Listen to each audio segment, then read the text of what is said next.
Good morning guys! Happy Saturday sa inyong lahat, mga sisters and brothers. Nandito kami sa house ni Madam Doktora. Dito kami natulog.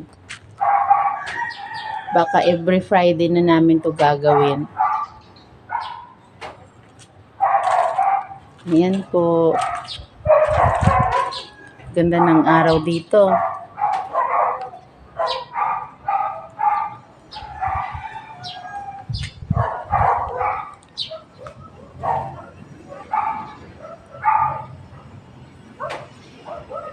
Ayan.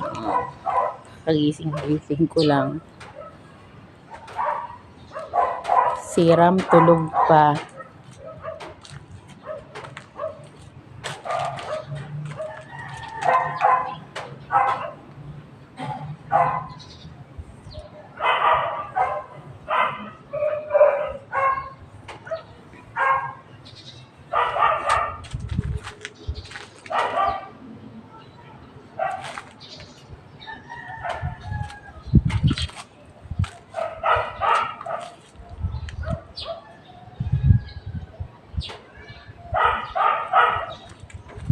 Ayan po yung kapitbahay ni Madam na mayaman din. Ang ganda ng bahay.